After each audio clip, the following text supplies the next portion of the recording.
புரட்சி முரசு சேனல் உங்களை அன்புடன் வரவேற்கிறது. இன்று தமிழகத்தில் அனைத்து இடங்களிலும் உள்ளம் தேடி இல்லம் நாடி என்ற அடிப்படையில் தமிழகம் முழுக்க நமது மாண்புமிகு புரட்சி அன்னியார் அவர்களும் நமது இளைய கேப்டன் இளைஞர் விசாரணர் வருங்கால தமிழகத்தின் முதல்வர் விஜயபிரபாகரன் அவர்களும் தமிழ்நாடு முழுக்க சுற்றுப்பயணம் செய்து கொண்டு வருகின்றார்கள். ஆனால் இன்னைக்கு எங்கு பார்த்தாலும் பார்த்தீங்கன்னா இன்றைக்கி ஆளுங்கட்சி எதிர்கட்சிக்கு கூட அவங்களுக்கு இணையான கூட்டம் எங்கே பார்த்தாலும் தொண்டர்கள் உற்சாகமான வரவேற்பு, பொதுமக்கள் அவ்வளோ ஒரு பிரமிக்க வைக்கக்கூடிய அளவுக்கு வரவேற்பு கொடுக்கிறார்கள். ஏன்னா இன்றைக்கி நம்ம கட்சிக்கிட்ட எந்த ஒரு பொருளாதார வசதி இல்லை, ஆனால் பொதுமக்களும் தொண்டர்களும் கடுமையாக உழைக்கின்றார்கள். உண்மையிலே தேசிய மக்கள் திராவிட கழக தொண்டர்களுக்கு ஒரு கூறி இருக்குது. ஏனென்றால் அந்நியார் போதும் இடமெல்லாம் ஆளுங்கட்சிக்கு ஈடு இணையாகவே அவங்களுக்கு இணையாகவே எல்லாமே மிக அருமையான ஏற்பாடுகள்லாம் பண்ணி மிக சிறப்பான வரவேற்பு. ஏன்னா நம்மளிடம் ஒரே ஒரு குறை பொருளாதாரம், அது மட்டும்தான் இல்லை. இருப்பினும் மிகப்பெரிய ஒரு ஆச்சரியப்படக்கூடிய அளவுக்கு தான் என்ன சொல்கிறதே தெரியல, அவ்வளோ ஒரு தேமுதிக அவ்வளோ ஒரு எழுச்சி பெற்று இன்றைக்கி மிகப்பெரிய ஒரு சகாப்தத்தை உருவாக்கக்கூடிய அளவுக்கு வந்துவிட்டது. மிக சந்தோஷம். அன்னியார் அவர்கள் கேப்டனுடைய புகைப்படத்தை கூட எந்த ஒரு கட்சியும் இனி பயன்படுத்தக்கூடாது, நீ கூட்டணி என்று வரும்போது அரசியல் ரீதியாக பயன்படுத்திக் கொள்ளலாம் என்ற ஒரு மிக அழகான ஒரு அறிவித்தார். எங்களுக்குலாம் மிகப்பெரிய சந்தோஷம்.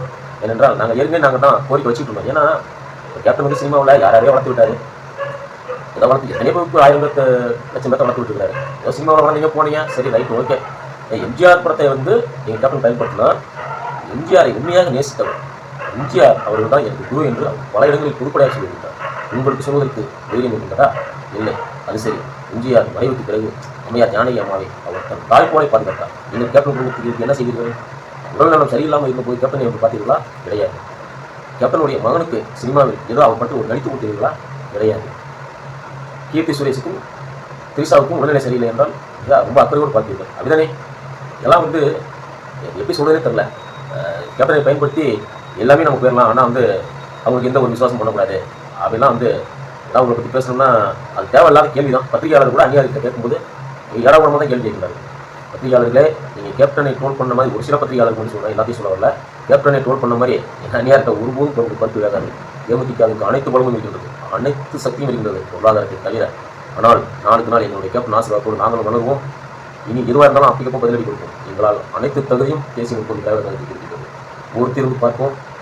எங்களது இலக்கு என்றைக்குமே இந்த 2006 எப்படி கேப்டன் வந்து சட்டசபைக்கு முதலில் காலடி எடுத்து வைத்தாரோ அதே போல் 2026 எங்களது மாண்புமிகு புரட்சி அன்னியார் வருங்கால தமிழகத்தின் பேர் முதல்வர் அவர்கள் சட்டசபைக்குள்ளே போய் ஒரு மிகப்பெரிய சகாப்தத்தை ஏற்படுத்துவார். தேசிய மக்கள் திராவிட கழகத்தின் அலையன்ஸ் இல்லாமல் எந்த ஒரு கட்சியும் எதுவும் செய்ய முடியாது.